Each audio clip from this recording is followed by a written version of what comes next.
Bonjour, je suis Anne Totem. Donc aujourd'hui, capsule numéro 2, deux questions. Je vais vous lire les questions en premier lieu. Les deux, je trouve, sont groupées. Donc je vais vous donner une réponse qui va répondre en fait à ces deux questions-là. Donc c'est une personne qui m'écrit. Par où commencer? À qui demander de l'aide? De quoi ai-je besoin pour avancer? Pourquoi ai-je ce sentiment de n'être bonne à rien, à être si fainéante ou si peu courageuse?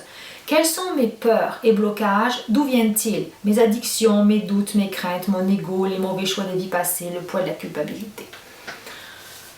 Donc, pourquoi on n'arrive pas à avancer? Effectivement, les peurs, les blocages, les limitations, ça nous bloque dans notre avancée. Ces peurs, c'est important de s'en libérer. Je vais dire blocage en général, là, mais ça inclut tout, hein, peur, limitation, etc., les craintes. Donc, ces blocages-là, ces limitations, elles peuvent être dues au passé, mais aussi au futur, à la peur du futur, au manque de confiance en soi. C'est assez complexe. Donc si on y va méthodiquement, les blocages peuvent être liés à nos vies antérieures, donc à des liens karmiques, familiaux. Ça peut être aussi lié à des traumatismes qu'on aurait vécu dans cette vie-ci, en étant jeune ou par la suite, des situations non acceptées, des liens toxiques avec des personnes, toutes sortes de choses. C'est fou comment la moindre petite affaire qui nous a contrariés peut garder un lien même si on n'en a plus conscience. Donc, c'est important de s'en libérer. Comment? Première étape, c'est les identifier. Donc là, la personne déjà a commencé à parler addiction, doute, crainte. Donc moi, je conseillerais de prendre un papier, un crayon, d'écrire. En écrivant, on va toujours plus profondément au fond des choses. C'est beaucoup plus fort, je trouve, que si on reste dans la pensée.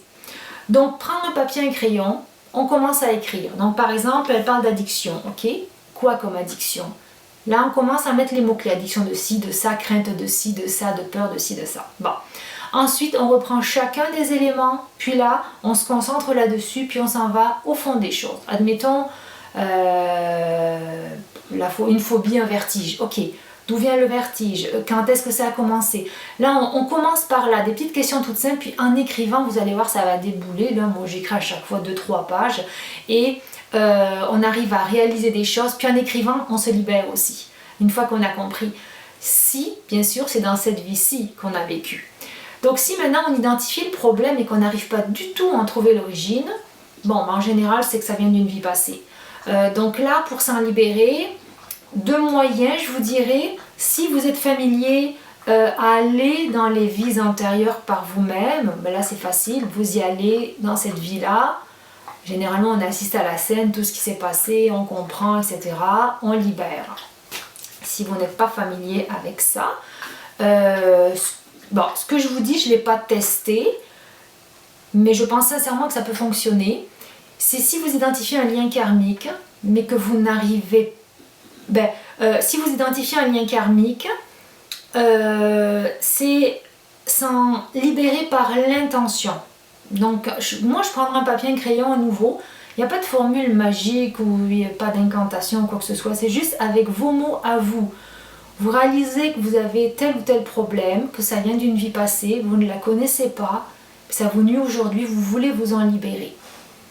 Puis avec l'intention, si c'est très fort, ça vient vraiment du plus profond de votre être en quelque sorte, moi je suis persuadée que vous allez vous en libérer comme ça. Toujours brûler vos papiers après, j'aime ça, puis le regarder brûler aussi, ça fait du bien, c'est comme si la libération était concrétisée, en tout cas, moi j'aime ça. Donc voilà, ça c'est la partie blocage, limitation, passé, du passé. Par rapport au futur, on a l'ego qui est toujours là. L'ego est toujours là pour nous faire douter. Plus on avance, plus l'ego nous fait douter. Puis en plus, comme quand on est dans l'éveil ou l'avancée, on est toujours un peu dans l'invisible, les connexions avec soi-même, les connexions avec les guides, etc., les mondes parallèles, c'est vraiment un peu fou en parler comme ça, mais c'est vraiment dans l'invisible. Et l'ego, lui, toujours, mais non, toujours là pour nous faire douter. C'est lui qui nous crée ce manque de confiance en nous. Et c'est ça qui nous empêche beaucoup d'avancer aussi. Donc quand la personne dit « j'ai l'impression d'être bonne à rien », c'est aussi un rapport avec ça parce qu'elle n'a pas confiance en elle. Donc elle a du mal à avancer. Donc c'est arriver à trouver un équilibre avec l'ego. On ne peut pas s'en débarrasser au complet, c'est pas possible, mais c'est peut-être arriver à le mettre un petit peu plus de côté et arriver à travailler en harmonie avec lui. Toujours avoir la foi qu'on est sur le bon chemin, ne pas douter, avoir confiance en soi. C'est sûr, en ce moment, c'est pas évident parce qu'on a beaucoup de portails énergétiques avec les lunes, les nouvelles lunes, les pleines lunes, c'est de plus en plus puissant, on en ressent beaucoup les effets.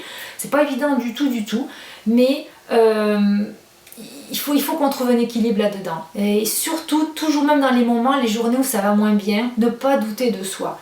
Et un outil justement pour arriver à avancer que j'aime beaucoup dans ces moments-là où ça va moins bien, c'est les cartes.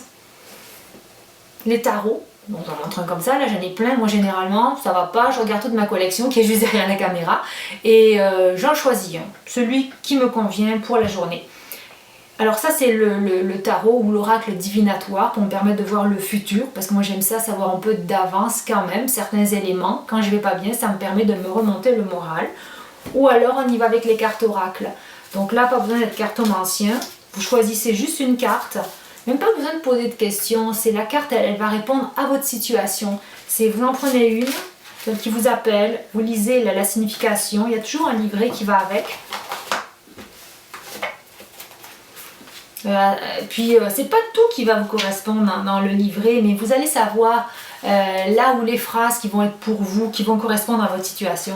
Et ça c'est le petit coup de pouce qui va vous permettre de vous remonter le moral, qui va vous permettre d'avancer, qui va vous permettre d'arrêter de douter aussi. Donc ça, dans le même concept aussi, on a les runes. Donc les runes du Futhark. Ça c'est moi qui les ai faites moi-même. On a les runes des sorcières aussi, mais j'ai pris du boulot, là c'est les mêmes affaires, c'est les gravures qui sont différentes. C'est le même système, c'est divinatoire ou oracle. Voilà, vous voyez, j'ai les accords Toltec aussi, bon j'en ai juste pris quelques-uns comme ça. Mais ça c'est des petits supports externes. Vous avez la méditation aussi qui peut beaucoup vous aider. Vous vous connectez à vos guides spirituels lors de la méditation. Généralement, vous avez des réponses, ça va vous aider. Si maintenant vous n'avez pas de carte, vous n'êtes pas familier avec la méditation, peut-être aller chercher de l'aide externe avec un médium ou un cartomancien. Mais il va quand même falloir faire un travail sur soi. En tout cas, moi je suis persuadée que la personne extérieure ne pourra pas tout faire à votre place. Elle va vous mettre sur le droit chemin, vous donner la petite poussée qu'il vous faut pour avancer, mais le travail passe sur soi et par soi-même en fait. Donc voilà, j'espère que ça répond à ces deux questions-là, et puis on se voit bientôt pour les 2 prochaines questions. Bonne journée, au revoir.